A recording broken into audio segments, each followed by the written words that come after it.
స్తోత్రం. నా మీదికి రాగా దాని గడ్డము పట్టుకొని, ఇది ఇది ఇది అయ్యగారు, ఇది మేల్ లైన్ అంటారా ఫీమేల్ లైన్ అంటారా? నేనైతే మేల్ అనుకుంటున్నా. ఇది జూలు ఉన్నటువంటి సింహమే. జూలు దేనికి ఉంటుంది ఎక్కువ?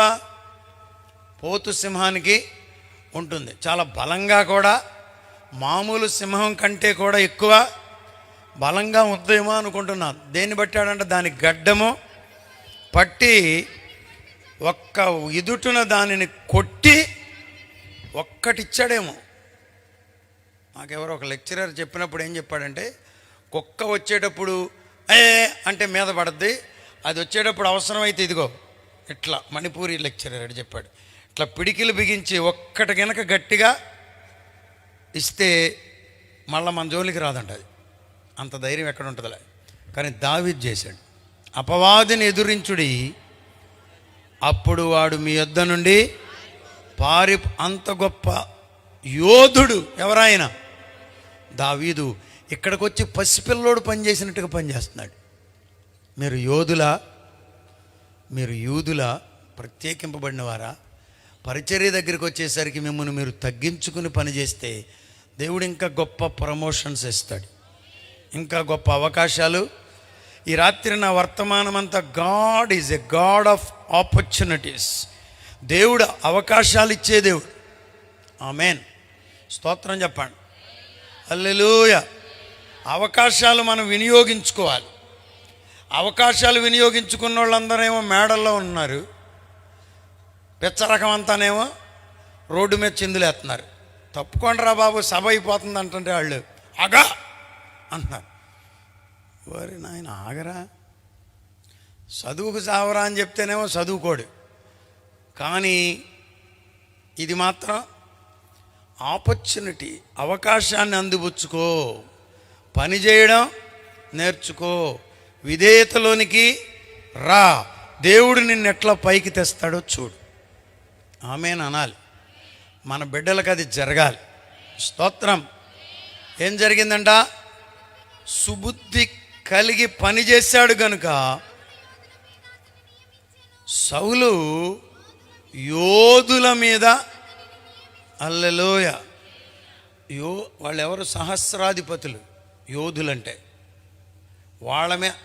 వాళ్ళకి జున్నుగడ్డలు, అన్నలకేమో రొట్టెలు, అన్నలకేమో గోధుమలు, సహస్రాధిపతులకేమో జున్నుగడ్డలు.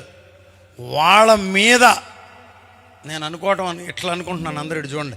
దావీదు వచ్చేటప్పుడు అనుకుని ఉంటాడు, మా డాడీ అన్నోళ్ళకేమో గోధుమలు పెట్టమన్నాడు, అన్నోళ్ళకేమో రొట్టెలు పెట్టమన్నాడు, సహస్రాధిపతులకేమో జున్నుగడ్డలు పెట్టమన్నాడు. అసలు వాళ్ళని చూద్దాం అనుకున్నాడు. ఏమా చూడాలనిపించదు మీకు? ఎమ్మెల్యే గారు వస్తే, ఎంపీ గారు వస్తే, మినిస్టర్ గారు వస్తే అవునా అవునా అనుకుంటా చూడాలనిపించదు. కలెక్టర్ గారు వస్తే. కానీ ఇక్కడ చూడాలనుకున్నటువంటి దావీదును ఏం చేశాడు తెలుసా? వాళ్ళ మీద నాయకునిగా నియమింపజేశాడు. నీ ఊహించిన దానికంటే, అనుకున్న దానికంటే అత్యధికంగా నిన్ను ఆశీర్వదించగలిగిన సమర్థుడు. హల్లెలూయా. మీకు ఒక పాయింట్ అడుగుతున్నాను, మీరు చెప్పండి. ఇప్పుడు పెద్దోళ్ళు అయినా చిన్నోళ్ళు అయినా చెప్పండి, ఈ అవకాశం ఎట్లా దొరికిందంటారు దావీదుకి? మరీ లోపలికి ఎట్లా ఆలోచించక్కర్లా, చెప్పండి. అంతే, చెప్పిన మాటకు లోబడి విధేయుడిగా ఉన్నాడు. ఎక్కడికి వెళ్ళమంటే, మాకున్నారు యూత్, ఇదిగో ఒకటి చేస్తారు, రెండు చేస్తారు, మూడోది చెప్పారనుకో, రాత్రి ఇంటికి వచ్చే వరకు 2 అయింది అయ్యగారు, ఒళ్ళు నొప్పులంట. ఒళ్ళు నొప్పులు అయితే ఎట్ట కుదురుద్ది? దావీదు ఒళ్ళు నొప్పులల్లా పంపిన చోటకెల్లా పోయాడా లేదా? దేవునికి స్తోత్రం చెప్పండి. హల్లెలూయా. యోధుల మీద అతనిని నియమించను.